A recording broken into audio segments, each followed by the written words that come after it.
If you enjoy stories of the unsung heroes and forgotten moments of World War II, please consider subscribing to Historia's WW2 for more immersive narratives from the front lines. Near Isarava, Kokoda Track, territory of New Guinea, August 26, 1942, 14:13 hours. The air was not air. It was a wet, green blanket, thick with the smell of decay and unseen blossoms. It clung to the skin, refusing to be inhaled, forcing itself into the lungs in hot, humid gulps.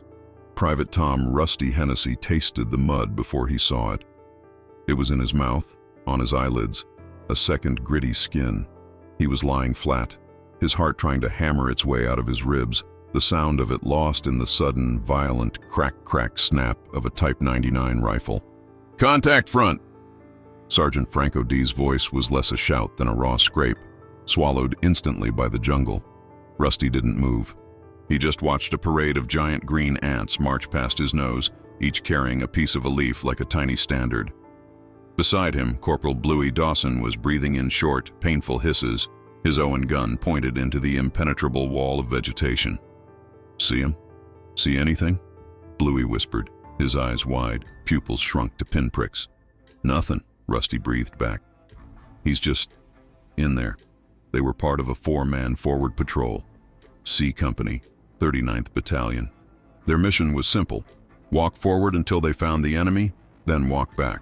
The first part had been achieved. The second was now complicated. A single Japanese sniper had them pinned. He was close. Too close. The snap of the round was happening at the same instant as the whiz past their ears. He was somewhere high, in the canopy, a ghost in the leaves. "Right," Odea's voice came again, from behind a moss-covered log. "Rusty, Bluey, when I give the word, you put everything you've got into that cluster of ferns. 10 o'clock high. Gibbo," he called to the fourth man. "You cover our 6. I'm gonna move." "Sarge, don't," Rusty started. "Just fire, Hennessy," Odea shouted. "Now!" Rusty and Bluey erupted. The chattering brrrt of the Owen gun was a chainsaw tearing through the jungle's oppressive quiet. Rusty worked the bolt of his Lee Enfield, firing, reloading, firing, his shoulder already bruising, the smell of cordite sharp and clean against the jungle's rot. Crack! The sniper fired again, but his aim was off, disturbed by the suppressing fire. Then silence.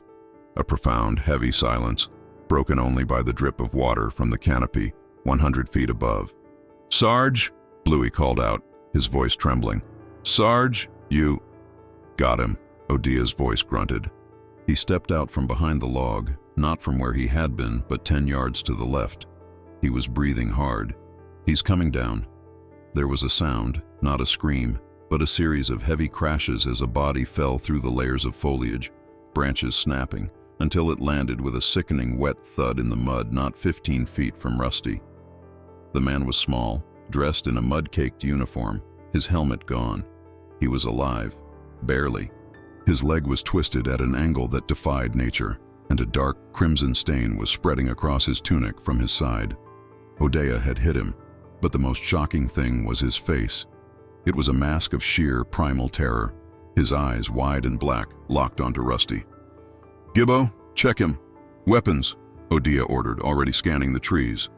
"The rest of you, watch the perimeter. Where there's one—" Gibbo moved forward, kicked the Arasaka rifle away, and roughly patted the man down, finding a pistol and a knife. The man hissed, a sound of agony. "He's done, Sarge. Legs busted all to hell. Gut shot, looks like." "Right," Odea said, his voice flat. He was a good sergeant, but the Kokoda was making hard men harder. "We can't carry him, can't leave him." Bluey looked away. He knew what the order was. In this war, in this jungle, prisoners were a luxury neither side could afford. They slowed you down, and the Japanese didn't take prisoners anyway. The man on the ground knew it too. He began to drag himself backward, using his one good arm, his face contorted. He wasn't begging. He was trying to reach his rifle, to meet his end with a weapon in his hand. "Hold it," Rusty said, his voice quiet. Odea turned. "What, Private?" "He's thirsty," Rusty said. The man had stopped trying to move. His lips were cracked and gray. He was panting, his eyes fixed on the canteen hanging from Rusty's webbing. "Hennessy, we don't have time for this," O'Dea snapped. "The whole bloody Imperial Army is in these hills. Just a second, Sarge." Rusty moved before O'Dea could stop him. He unclipped his canteen, screwed off the cap, and knelt beside the wounded soldier. The man flinched, expecting a blow. His eyes were wide with a mixture of fear and pure, agonizing hatred. Rusty didn't say anything. He just held out the canteen. The man stared. He looked from the canteen to Rusty's face, then back. The jungle was silent. The ants marched on. Slowly, painfully, the Japanese soldier reached out a trembling hand. He took the canteen. His hand was small, covered in sores and mud. He brought it to his lips and drank. He drank with a desperation that was horrible to watch, water spilling down his chin and mixing with the grime. He drank until it was half empty, then stopped, his breath catching in a sob. He held the canteen out, offering it back. "Keep it," Rusty mumbled, standing up. The man's eyes never left him. The hatred was gone. In its place was something Rusty couldn't name. It was a deep, profound confusion. "What in God's name did you do that for?" Bluey whispered as Rusty rejoined him, his face pale. "He was thirsty," Rusty repeated, as if it were the only explanation necessary.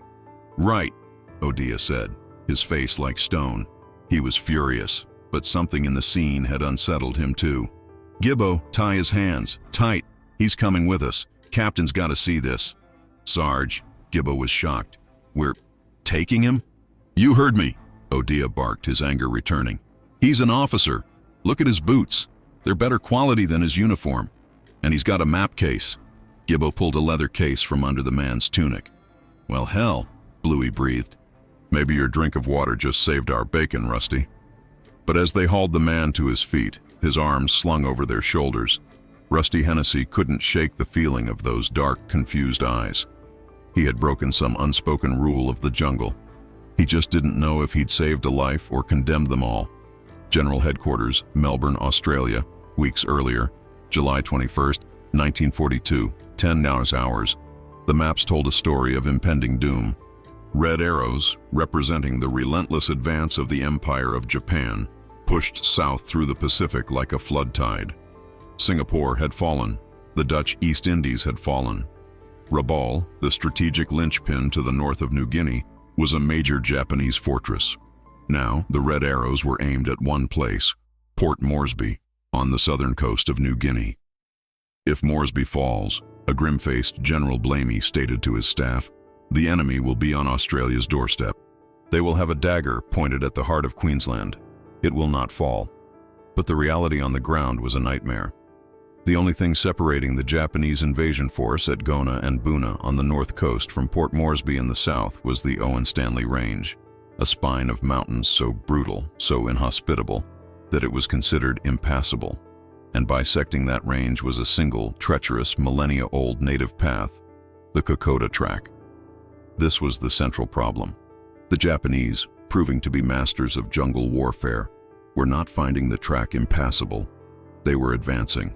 Kokoda Track, New Guinea, August 26, 1942, 1647 hours. For the men of the 39th Battalion, the problem was not a map in Melbourne. It was the mud. It was a vertical, sucking green hell. The track was not a road. It was a suggestion. It went up mountainsides at 60-degree angles, forcing men to climb on hands and knees, grabbing at roots and vines. Then it plunged into dark, mist-filled valleys where the air never moved. The men were not soldiers. They were ghosts. They were chocos, the chocolate soldiers, a derogatory term for the militia units deemed not good enough for the professional AIF, Australian Imperial Force. They were undertrained, shockingly ill-equipped, and dying on their feet. Their jungle green uniforms were useless, rotting off their bodies in the constant, drenching rain and humidity. Their leather boots, built for the parade ground, dissolved, the stitching giving way, leaving men to wrap their feet in rags and burlap. Worse than the enemy was the sickness: malaria, dysentery, dengue fever, tropical ulcers that ate flesh down to the bone. Men were not evacuated for a fever of 103. They were told to take their quinine and keep marching. They are phantoms, Rusty Hennessy thought, as he helped drag the prisoner back to the C Company perimeter near Isurava. The enemy, by contrast, seemed superhuman. The Rikusentai, the Japanese Special Naval Landing Forces, were veterans of campaigns in China and Malaya. They were equipped for the jungle, moved through it with silent confidence, and held a tactical doctrine that terrified the Australians. Banzai. A willingness to fight to the last man, to never surrender, to view capture as the ultimate unforgivable shame. This was the razor's edge the 39th Battalion walked. They were the only thing holding the line. They were outnumbered, outgunned, and physically collapsing.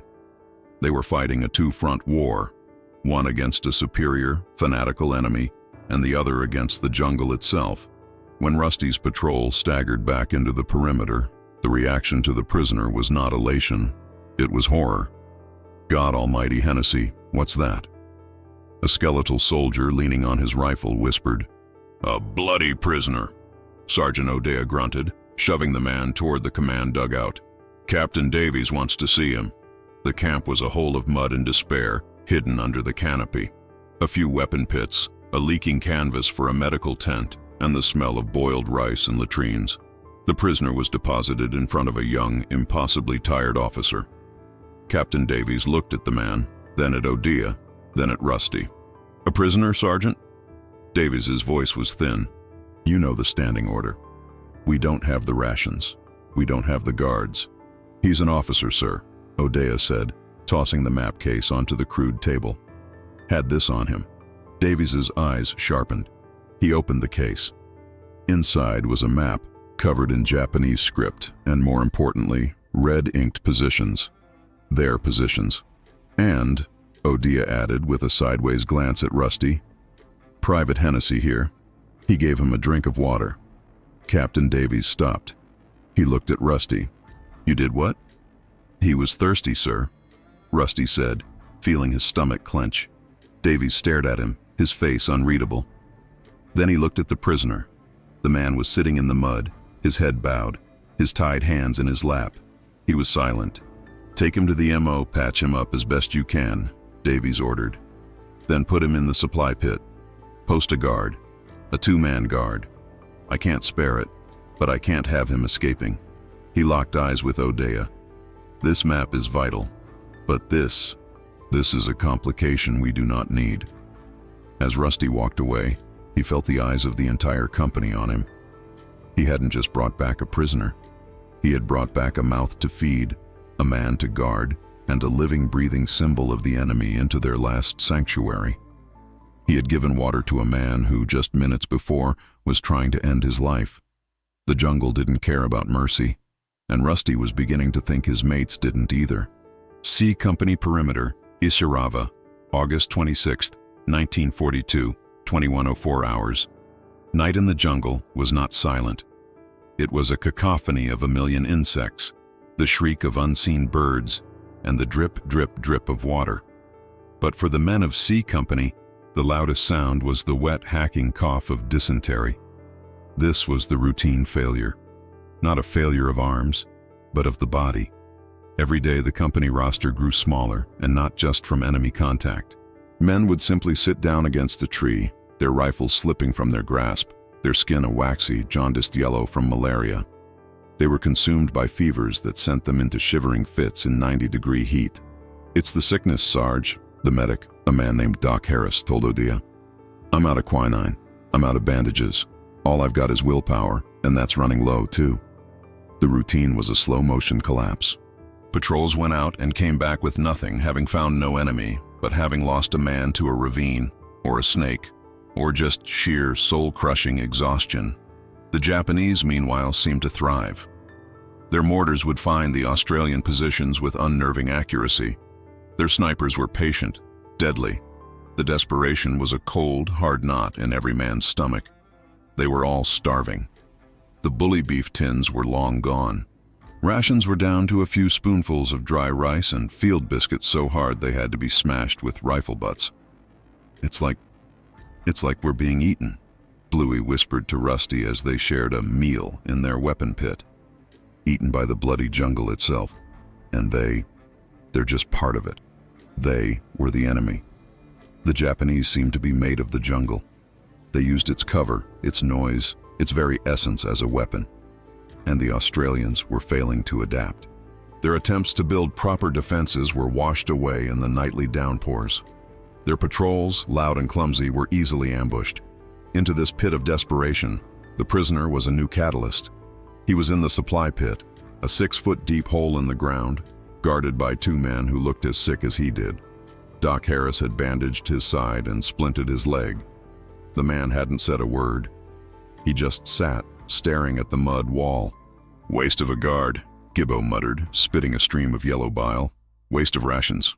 Ought to, Captain's orders," the guard replied, his rifle held loosely. The frustration in the camp was palpable. It was directed at the Japanese, at the jungle, at their commanders in Moresby, and now, quietly, at Rusty Hennessy. "That's his water boy," a private from another platoon grumbled as Rusty walked past. Rusty stopped. "What did you call me?" "You heard me. Wasting good water on that." "On him." The man stood up. He was taller than Rusty, but skeletal, his cheeks hollowed out. My mate coughed his lungs out last night, begging for a drink, and you's giving yours to him." "Stand down." Sergeant O'Dea's voice cut through the tension. He appeared from the gloom. "Both of you, get back to your pit, Evans, now." Evans glared, then shuffled away. O'Dea turned to Rusty. His face was etched with exhaustion. "You opened a box, kid. You understand that. Men are on the edge. They need a reason. They need someone to blame.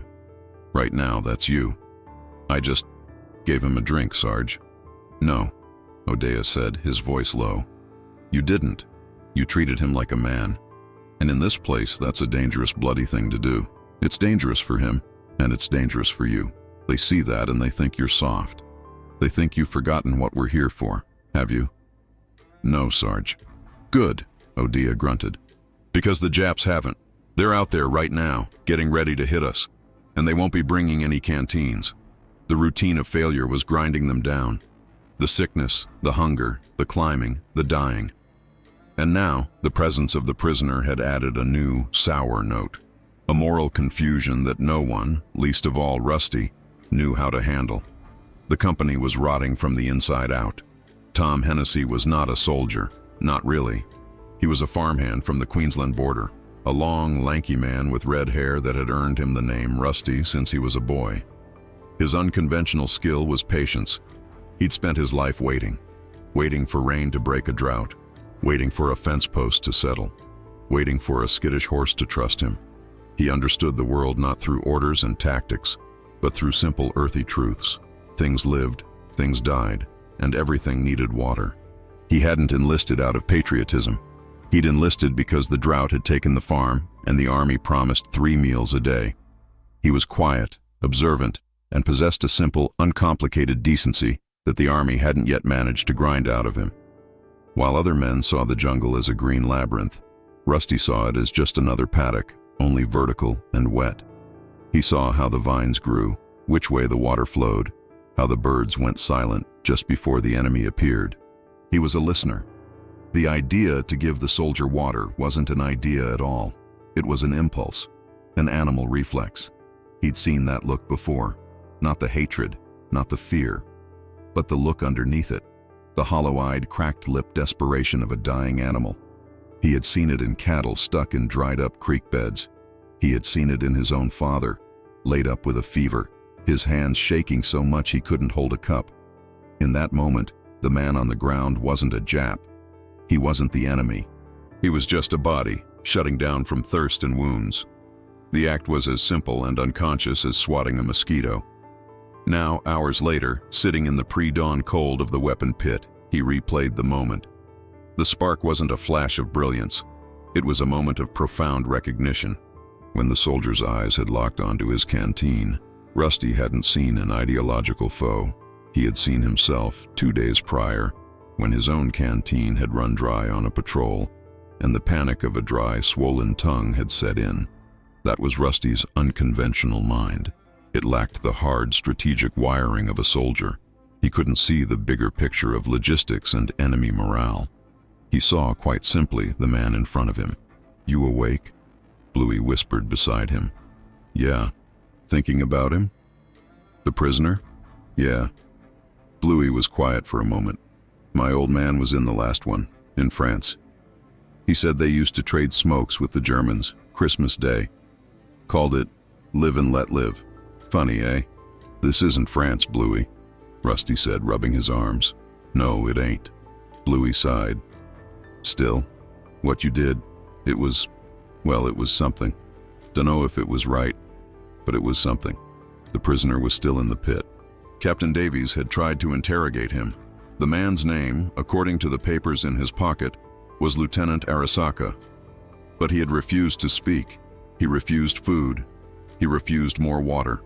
He just sat, his wounded leg stretched out, his face a mask of stone. He was waiting to die. The shame of his capture was total. Rusty's act of kindness, far from opening a dialogue, seemed to have slammed a door. By treating him with humanity, Rusty had, in the man's own mind, deepened his disgrace. Rusty felt a cold dread. He hadn't just broken a rule of his own army. He'd broken a rule of the enemy's army, too. He had interfered with something ancient and powerful, a code of honor he couldn't possibly understand.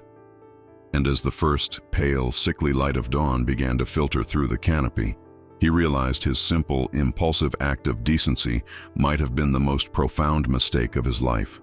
C Company Perimeter, Isarava, August 27, 1942, 05:17. Hours dawn. The stand to. Every man in the perimeter was awake, rifle in hand, staring into the shifting, misty gloom. This was the most dangerous time. The jungle was a wall of gray-green shadows, and every shadow could be a man. Captain Davies was in his dugout, sipping the last of his black bitter tea. Sergeant O'Dia stood beside him. "He won't talk, sir," Davies said, rubbing his eyes. "Not a word, just sits there. He's an officer, all right, probably from their engineers, judging by the map's precision." "So what's the first step, sir?" O'Dia asked. "We can't keep him. We move out tomorrow. We can't take him with us, and we can't—" Well, Davies knew the unspoken words. They couldn't leave him behind, and they couldn't spare the men to take him back to Moresby.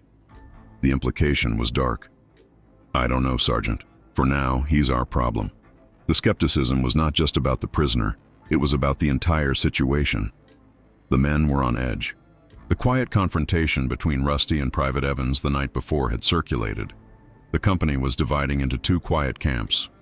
Those who thought Rusty was a bloody fool, and those who, in a secret, guilty part of their hearts, were glad one of them was still human enough to do what he did. The clash between tradition and this new strange event was happening in every weapon pit. Tradition, on the Kokoda track, was simple. You kill them, or they kill you. There was no middle ground. The Japanese had shown no mercy at Milne Bay. They didn't surrender. This was a war of extermination, and everyone knew it. Rusty's action was a mockery of that tradition. "It's just naive," Gibbo argued in a low voice to Bluey. "It's the kind of thinking that gets you put on a cross. You hear what they do to prisoners?" "I heard," Bluey said. "But I also saw Rusty do it. Wasn't naive. It was just fast, like he didn't even think about it." "That's the bloody problem," Gibbo shot back. "You gotta think out here. Thinking's all that keeps you alive." At that moment, the first step of the consequence began. A shout from the western perimeter. "Movement! Movement! 30 yards!" Every man's blood turned to ice. This was it, the morning attack. "Stand to!" O'Dia roared, spilling his tea and grabbing his Owen gun. "Get on those pits!" Rusty's heart was in his throat. He chambered around, his knuckles white. "Hold your fire! Hold your fire!" the sentry yelled again, his voice cracking. "It's... God, Sarge! You gotta see this!" Captain Davies and O'Dia sprinted, crouching low, through the mud to the forward listening post. They peered through the ferns. The jungle was alive. But it wasn't an attack. Dozens, then scores, then what looked like hundreds of Japanese soldiers were emerging from the mist. They were not charging. They were walking, stumbling. Many were using their rifles as crutches. Their uniforms were in tatters. They were skeletal. "What in blue blazes?" O'Dia whispered, his hand frozen on his gun. "It's a trick," Davies breathed. It has to be. Get on the Vickers, now. If they charge, you cut them in half. Do not fire until I give the word. The Japanese soldiers stopped, just outside the effective range of a grenade, forming a loose, ragged semicircle around the western arc of the Australian perimeter. They were ghosts.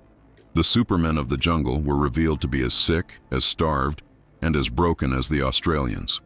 Then, two figures emerged from the center of the line. One was a Japanese officer, tall and gaunt, holding a long stick with a white, tattered piece of cloth tied to it. The other was the prisoner, Lieutenant Arisaka. His hands were untied. Rusty, watching from his pit 20 yards away, felt his stomach drop through the mud. They let him go? Bluey stuttered. The guards? Who was on guard? Nobody let him go, Odia growled, his eyes narrowed. This is something else. The Japanese officer with the white flag took 2 steps forward. He called out in broken, high-pitched English. Stop. We look for water soldier. Every man in the perimeter slowly, almost unconsciously, turned and looked at Private Tom, Rusty Hennessy. The 60 seconds that followed were the loudest silence Rusty had ever experienced. The jungle's normal hum had ceased.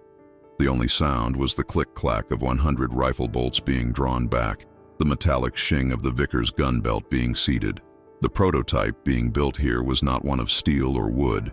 It was an idea, fragile and terrifying, being assembled in real time between 2 exhausted armies. The raw materials were suspicion, desperation, and the memory of a half-empty canteen. Captain Davies had to make a decision that would mean either the salvation or the annihilation of his company. What did he say? Davies hissed to Odia. Water soldier, sir, Odia replied, his face ashen. I think he's asking for Hennessy. It's a trap, sir, Gibbo whispered from the Vickers pit. They want us to show ourselves. They'll have snipers zeroed in. They want the officer. He's not asking for me, Davies said, his mind racing. He looked down the line to where Rusty was trying to make himself invisible. Hennessy, get over here, low and fast. Rusty scrambled, half crawling, half running, and slid into the command pit next to Davies. Sir, did you speak to him? The prisoner? No, sir, not a word. Just the water. The prisoner. Lieutenant Arisaka, how did he get out? Davies demanded of the guards, who were now standing, terrified. Sir, he was just gone, one of them stammered. We checked him 5 minutes before stand 2. He was there, then he wasn't. He didn't escape, Odia said, his eyes fixed on the Japanese officer. He crawled out, his legs broken. Look. The lieutenant was now standing beside the flag bearer. His face was a mask of pain, but also of rigid, unbreakable pride. He was supporting himself on the shoulder of the other officer. They retrieved him. Davies breathed, the pieces clicking into place. A patrol. They must have slipped in and got him. They were, 10 yards from our supply pit, and we never heard a thing. The chilling realization settled over them. The Japanese had been inside their wire all night. They could have slit every throat, but they didn't. They had come for one reason, to get their officer. Stop, the officer with the flag called out again. He was clearly a senior commander, a major perhaps.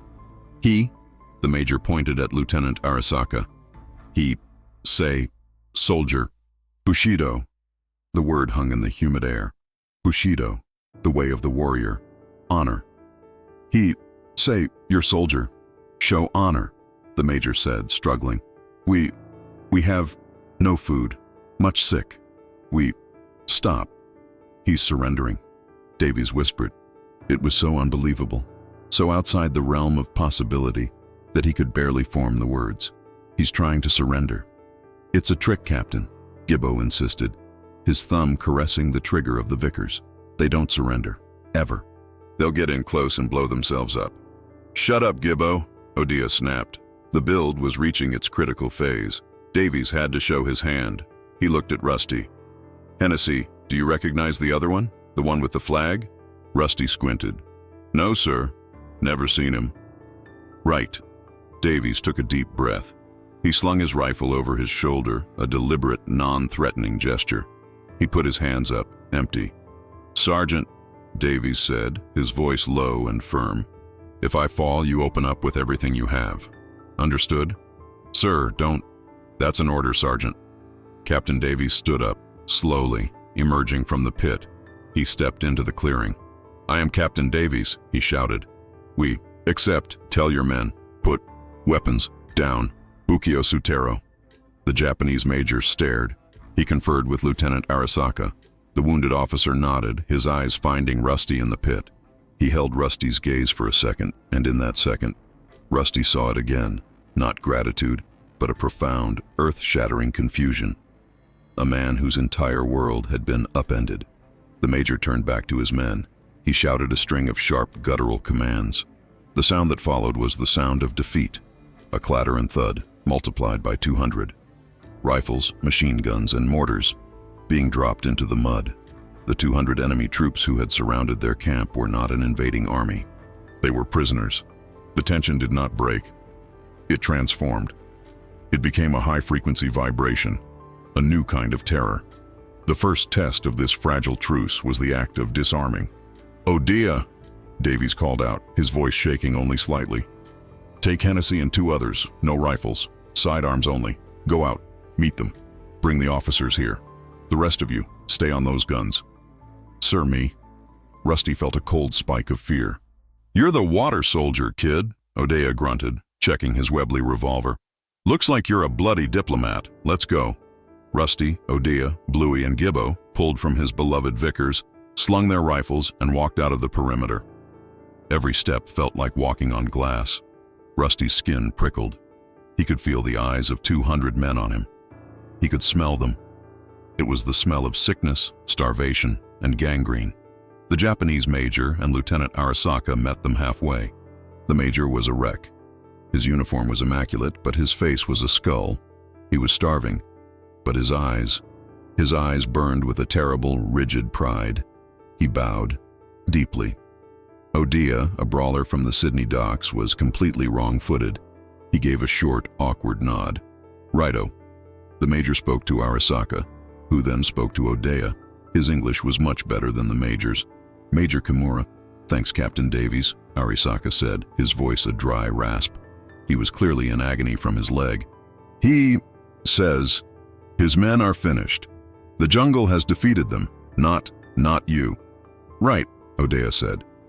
"Well, you're all prisoners of the Australian army now. Tell the major he and his men will be treated correctly." Arisaka translated. Major Kimura nodded, then issued another command. His men, who had been standing in a ragged line, began to move forward. This was the test. "Hold it!" Odia shouted, raising a hand. "One at a time! No! Hitorizutsu! One!" The column stopped. "They don't understand, Sarge," Rusty said. He saw the confusion. They were just following orders. "Right," Odia said, improvising. "We'll do it like a sheep dip. Bluey, Gibbo, you two stand here. Create a gate. Davies," he shouted back. "We need a path. Mark one out." Inside the perimeter, men scrambled, using vines and branches to create a single, narrow channel leading from the clearing into the center of their camp. "Tell them," Odia said to Arisaka. "Walk through the gate. Drop all knives, all hamano, in a pile. Then sit. Understood?" Arisaka translated. The first Japanese soldier, a boy no older than Rusty, stumbled forward. His eyes were glazed with fever. He reached the gate, pulled a knife from his boot, and dropped it onto the growing pile. Then he walked into the perimeter and collapsed, sitting cross-legged in the mud. Then the next, and the next. It was a slow, agonizing, surreal procession. A parade of ghosts. Each man dropped his weapons, entered the camp, and sat. The Australians, rifles aimed, watched in stunned silence. The decisive moment came with the 20th man. As he passed Rusty, he stopped. He was older. His face was a map of scars. He stared at Rusty, his eyes filled with a black, bottomless hatred. He spat in the mud at Rusty's feet. Rusty flinched. Gibbo raised his pistol. "No," Odia barked. The soldier just stared, then walked on. "They ain't all happy about this, Rusty boy," Gibbo muttered, his hand shaking. "Don't you forget that. Just "Keep 'em moving," Rusty said, his voice hollow. The test had held. The prototype of surrender, built on a single act of kindness, had not shattered at the first contact. But the sound of those 200 men, coughing, groaning, and shuffling into their camp, was not the sound of victory. It was the sound of an overwhelming, impossible new burden. The combat that followed was not one of bullets and bayonets. It was a war against logistics, disease, and the fracturing morale of C Company. The real trial had begun. C Company Perimeter, Isurava, August 27, 1942, 09:30 hours. The center of the Australian camp was now a sea of seated, silent Japanese soldiers. They were disarmed, but they were also a ticking bomb. "Captain," Doc Harris said, his face gray with shock as he walked through the prisoners. This is a disaster." "What is it, Doc?" They're not just sick, sir. This is plague, cholera, typhus. Half these men are dead already, they just haven't fallen over. It's in the air." A Japanese soldier began to choke, a horrifying, retching sound. He convulsed and fell over. He was gone in 30 seconds. "See?" Doc Harris said, his voice cracking. "We can't, my God, we can't touch them. We put them here, we'll all be dead in a week. My supplies, I can't handle our sick, let alone 200 of this." The psychological weight of the moment crushed down on Captain Davies.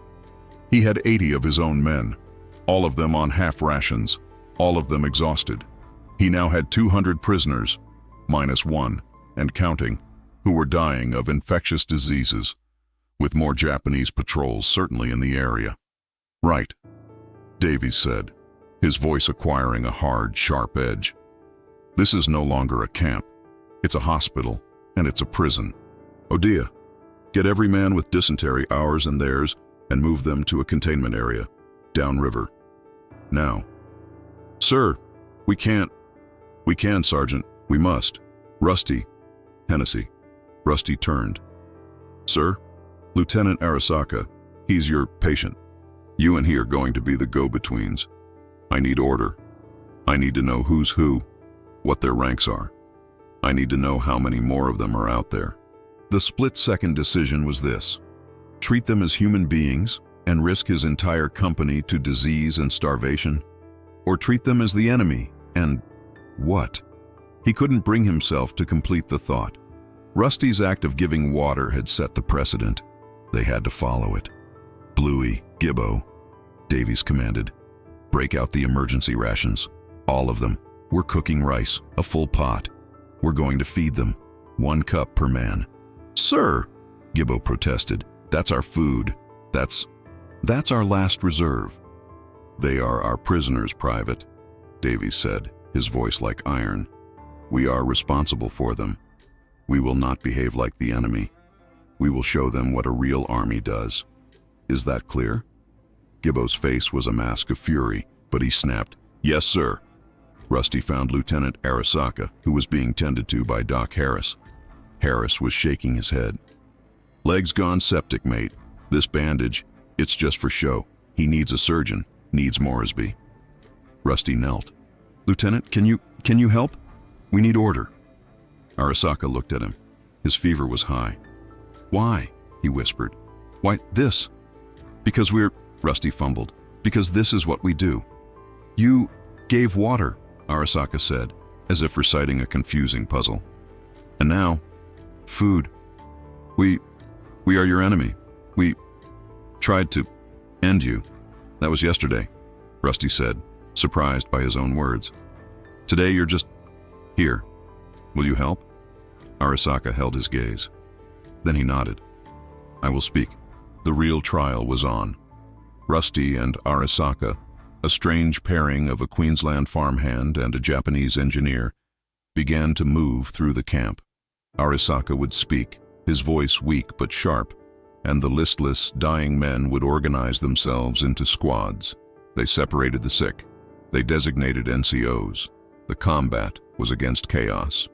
It was a fight to impose order on a situation that was spiraling into a humanitarian catastrophe, with the ever-present threat of another Japanese patrol stumbling upon them and starting a firefight in the middle of a POW camp. Rusty, handing a small cup of boiled rice to a man who looked like a skeleton, understood. This was harder than fighting. This was a war he had no training for. The innovation, an act of humanity, began to spread, but not in the way one would expect. It didn't make the Australians soft. It made them harder. It gave them a new, cold purpose. Radio tent, C Company perimeter. August 27, 1942, 14 hours. Moresby, this is Charlie 39er. Do you copy, over? The signaler was frantic. Moresby, damn it, pick up. Charlie 39er, send your traffic over. The radio crackled back, weak with static. Moresby, we have a situation. We have approximately 200 enemy prisoners. I repeat, 200 POWs. The silence from Moresby was so long they thought the radio had died. Charlie 39er, say again your last. Did you say 2 prisoners? Negative, Moresby. 200.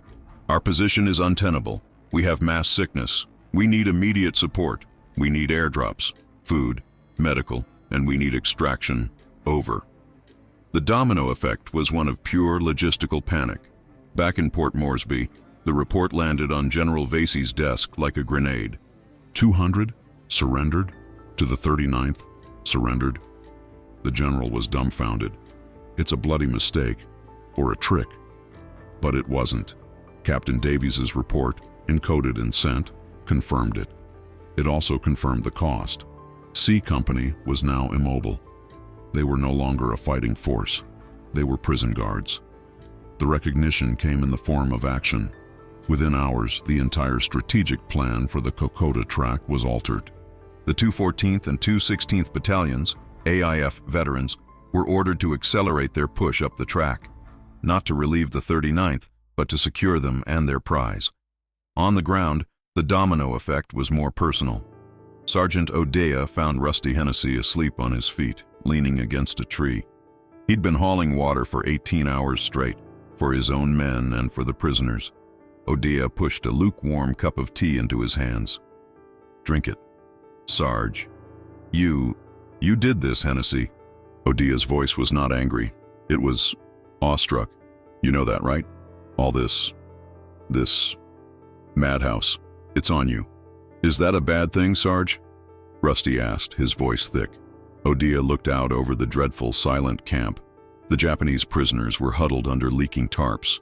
The Australian guards were walking among them, not with pity, but with a weary, professional distance.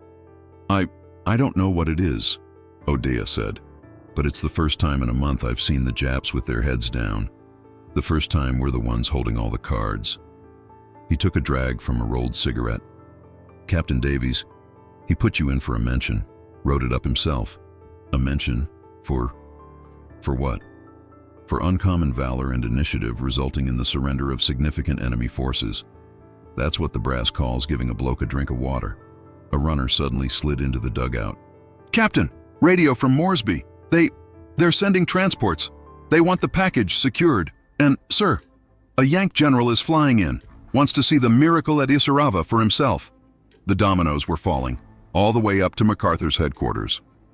A small human act had, for a moment, become a strategic victory. It was the first hard proof that the Japanese soldier was not a Superman. He was just a man, and a man could be broken. The innovation was now a process, and that process had to be adapted, fast. The immediate problem was that C Company was still in hostile territory. Isarava Track, 1 mile south of C Company. August 28, 1942, Oro 4, 12 hours. A Japanese patrol, 5 men, moved like shadows through the pre-dawn dark. They were from a different regiment, fresh and on the hunt. Their scout had heard an Australian Vickers gun the day before. Now they heard something else. Coughing. A lot of coughing. The patrol leader, a sergeant, crept forward. He peered through the gloom. He saw the unbelievable. An Australian perimeter, but inside, hundreds of Japanese soldiers, sitting, unarmed, being guarded. He couldn't understand. Was it a trap? A trick? He watched as an Australian soldier, it was Bluey, walked up to a group of prisoners and kicked one of their NCOs. Up! Get up! Tatsu! Sick parade! The sergeant's blood ran cold. This was not a live and let live situation. This was a mass dishonorable surrender. This was the enemy countermeasure. It wasn't an attack, it was judgment. The sergeant slipped back to his patrol. "The 144th Regiment," he hissed, naming Major Kimura's unit. "They have given up. They have disgraced the Emperor." His orders were not to attack the Australians. His orders were to observe, to report this great shame. But he couldn't stop himself.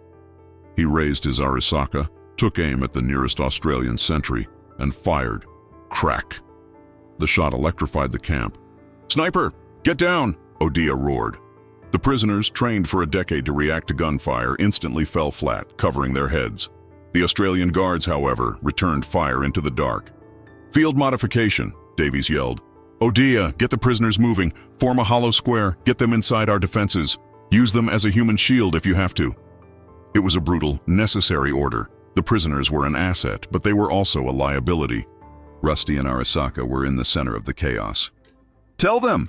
Rusty shouted. "Get up! Move to the center pit! Hayaku!" Arisaka, lying on a stretcher, shouted the orders. The NCOs, loyal to their rank structure even in surrender, began pushing and kicking their own men, forcing them into the deep central depression of the camp. The sniper fired again. Zing! The round snapped past Gibbo's head.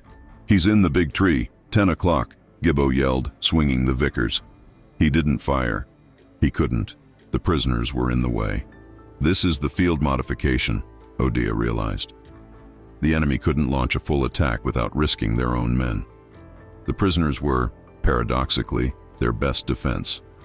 The sniper patrol, seeing the human shield form and hearing the radio squawk as the Australians called for support, knew they were outmatched. They faded back into the jungle, leaving one chilling message. When the sun rose, a note was found, pinned to a tree 50 yards from the wire. It was in English. "You have no honor, they have no soul, all will perish." The creative application of Rusty's kindness had turned into a complex moral shield, but it had also painted them as cowards in the eyes of the remaining fanatic enemy. The war just got more complicated. The logistical cost was starvation. The moral consequence was guilt. C Company Perimeter, Ishirava, August 28, 1942, 12:45 hours. The airdrop was a disaster.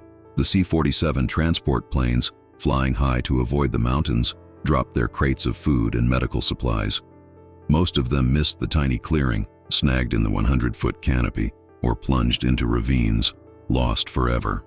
C Company managed to retrieve only 4 crates, 2 of quinine, 2 of bully beef.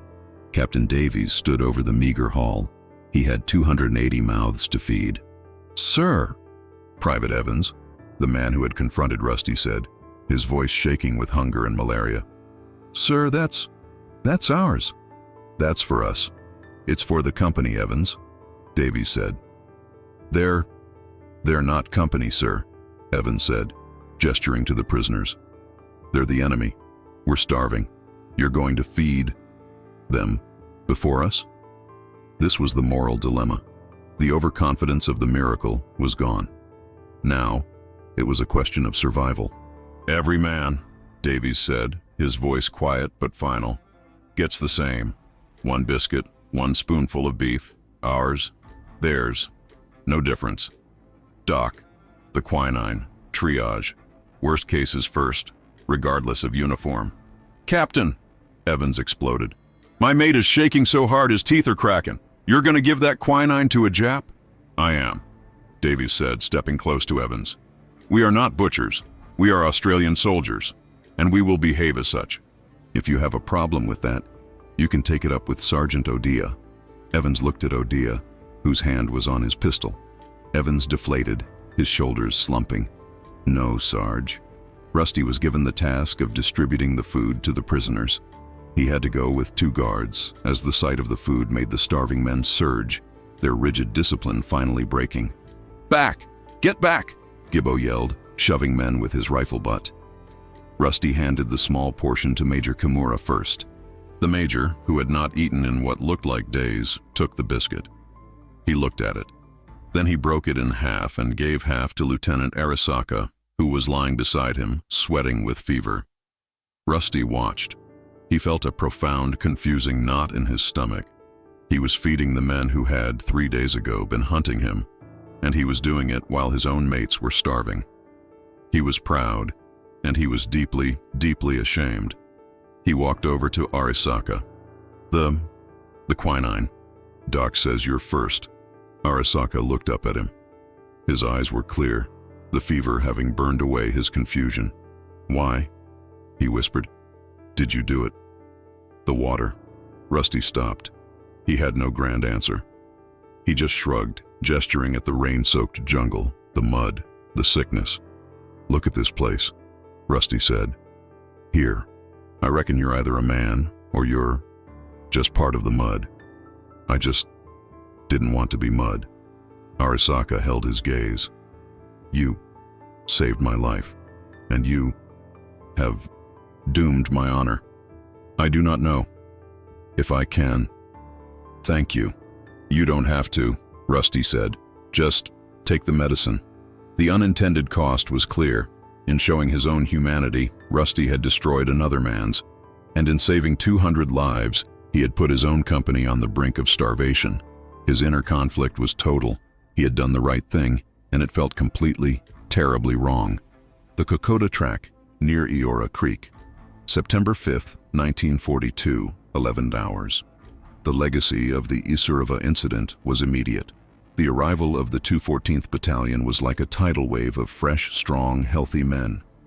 They were AIF veterans, hard from the deserts of Syria, and they looked at the skeletal, fever-ridden men of the 39th with something between pity and awe. They also looked at the 200 prisoners. By God, the AIF major said to Captain Davies, You actually did it. We thought it was a radio error. The 39th Battalion was relieved. C Company, what was left of it, was ordered back to Port Moresby. They had to walk, but this time they walked without the enemy at their backs. Their legacy was twofold. First, the strategic impact. The intelligence gathered from Major Kimura and Lieutenant Arisaka was a goldmine. They provided the entire Japanese order of battle, their supply routes, which were non-existent, and most importantly, their morale. The Superman myth was broken. The Japanese could be beaten. The tide of the Kokoda campaign, which had been a desperate Australian retreat, stopped. And for the first time, it began to push north. Second, the personal legacy. As C Company prepared to move out, Captain Davies assembled them. Men, he said, his voice thick with emotion. You have held the line. You have done more than any man could ask. You are the finest soldiers I have ever had the honor to command. He stopped in front of Rusty Hennessy. Private Hennessy. Sir. Davies didn't have a medal. He didn't have a promotion to give. He just unpinned the Australia flash from his own tunic. You reminded us, Davies said, his voice low, what we are fighting for. Not just to stop them, but to be better than them.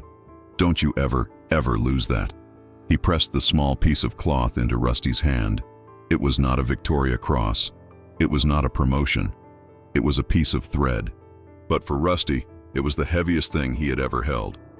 Sergeant Odia came over as the captain walked away. He clapped Rusty on the shoulder, hard. Well done, water soldier, Odia grinned. Now get your bloody pack. Moresby ain't getting any closer. The prisoners, including a stabilizing Lieutenant Arisaka, were handed over to the AIF. As he was carried away on a stretcher, Arisaka locked eyes with Rusty. He did not wave. He did not nod. He just watched, his face an unreadable, complex mask of shame and something else, something that looked like respect.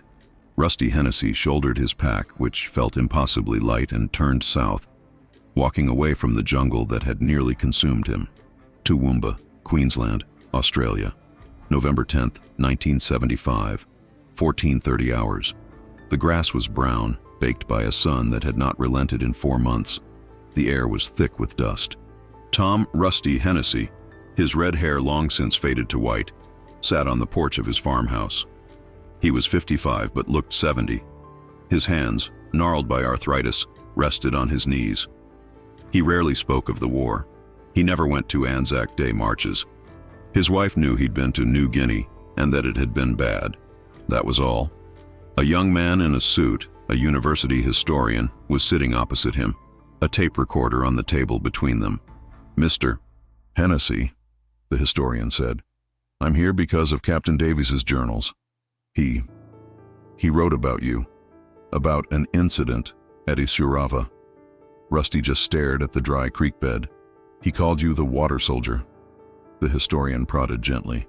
He said you were responsible for the largest single surrender of Japanese forces in the entire New Guinea campaign.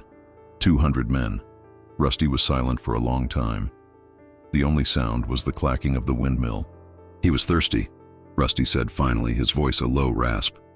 "I'm sorry." The officer, Arisaka, he was just thirsty. I had water, so I gave it to him. But that act," the historian said, leaning forward, "it changed things. The intelligence, the morale. Many argue that was the turning point, that your canteen saved Port Moresby." Rusty looked at the historian. His eyes were pale blue and seemed to look right through him, back 30 years to a green, wet hell. "You know what that act cost?" Rusty said, his voice hard. "It cost us our last rations. It brought cholera into our camp. It got Evans, Private Evans, killed 2 days later when he was too weak from hunger to hear the sniper. He stopped. "It shamed that man," Rusty said, quieter. "Arisaka, I saw him after, in '71, at a reunion. He was there with the Japanese delegation. You spoke to him. He spoke to me. He was an engineer, built bridges all over Japan. A successful man. He came up to me, bowed, and he said, 'Mr. Hennessy, I have spent 30 years trying to forgive you.'" The historian was speechless. "He said," Rusty continued, "that I had forced him to live, that his honor demanded he end his life in that jungle. And I took that from him. He had a wife, kids, grandkids, a whole life, and he hated me for it." Rusty looked down at his own hands. "You call it a turning point," Rusty said. "A miracle. But all I see is a man who was thirsty, and a man who had to live with the shame of drinking. War ain't about heroes, son. It's just about choices. And you never know which one is going to haunt you." He stood up painfully. "There's no story here," he said, walking inside. "Just a lot of mud and a lot of ghosts." The historian sat for a long time, the tape recorder spinning, capturing nothing but the sound of the dry, hot, unforgiving Australian wind. It was the only sound left of a moment when a single drink of water had cleaved history in two, leaving 2 men to drown in its consequence.